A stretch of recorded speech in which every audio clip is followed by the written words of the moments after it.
Southwest Florida's news leader. This is Wink News Weekend. Good morning and thanks for joining us. I'm Andrea Henderson. And I'm Channing Frampton. Let's get straight to the top story today in the weather department. Concerns of possible flooding this weekend as the first named storm of the season rolls toward Southwest Florida. And Wink News has team coverage this morning. First up is meteorologist Brooke Silverang, who's tracking subtropical storm Alberto. Brooke. All right. Yes, Channing and Andrea, we are still watching this system. Look at it as it sits slightly east of the Yucatan Peninsula, west of Cuba still as a subtropical storm. We have winds 40 miles per hour moving north-northeast at 7 miles per hour. Pressure still at 1,005 millibars. Now the system will continue to move northward into the Gulf there. It could become tropical after passing over land, and it's still considered to be subtropical because the strongest of winds are mainly on the outer parts and not towards the center. So by 2 o'clock in the morning on your Sunday, that's when we're going to see it pass over Cuba, still within the Gulf there, moving into the Gulf, and then very close to Louisiana, Alabama, and Mississippi, even Florida, as early as Monday morning on Memorial Day. So as for us here, what are we going to be feeling? Well, breezy conditions, of course, and also with rain expected over the next few days going into your Monday. So rain can be heavy at times. Notice, though, the path of it's still pretty consistent with the consensus model taking it all the way into the Gulf Coast states,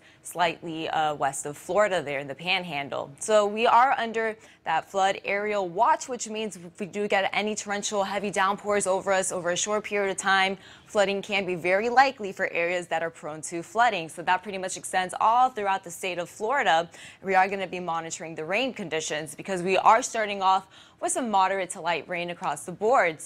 So rather, we are looking at some lighter rain here falling across Lee County, along Charlotte County. Pockets of some heavier rain moved northward there, left behind with a few light showers, and even along Lee County, still looking at a few passing showers, especially along Alligator Alley. So keep that in mind for your morning commute. We are expecting to still see a few passing showers. And then as you go into your later half of the day, still keeping some rain in the forecast, of course. So again, with the rain, the breezy conditions, might want to plan for some indoor weather. Scattered rain and storms likely as you go into your late afternoon into the evening. And then for your Sunday, still expecting another round of some heavy rain and even some storms. As for today, temperatures only into the upper 70s for the highs. And like Brooke said, we're expecting those massive rainfall totals, and that means you have to take extra steps to protect your home from this kind of flooding. And if water gets inside, it could lead to mold. And Wink News reporter Janae Muchmore is live in Fort Myers, where standing water has already been building up hours before the storm. Janae, what are you seeing? Well, Channing, check this out. I'm standing in water that's about mid-calf on me, and this is all at the Gulf Coast Church of Christ off of 6 Mile Cypress, and this is used for an additional parking area, but you can't even tell where the lake is in the parking lot now because they've kind of overfilled, and ducks are even swimming in this water, which isn't that deep. But yesterday we spoke to neighbors in Harlem Heights who say that they have already been taking steps to try and keep the water from getting inside their homes. One neighbor says the area flooded twice last year, and he used plywood and silicone to protect his property from rising waters during Hurricane Irma. Contractors like Zach LaCursey say mold is a real possibility when any moisture gets inside your home, and you need it, and you need to stay on top of it. So if that water did come in a certain way and it wasn't dried properly, oftentimes that can turn to mold and cause types of health issues. With subtropical storm Alberto rolling in, he says the best way to protect your home is by being proactive.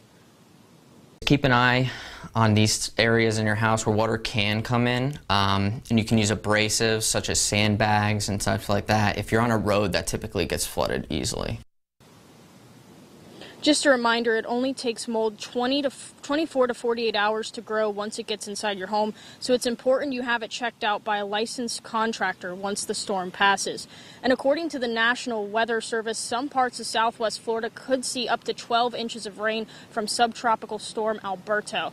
And coming up on Wink News, we'll be in the live drive driving around Southwest Florida, showing you how the roads are looking this morning. Live in Fort Myers, Janae Muchmore, Wink News now.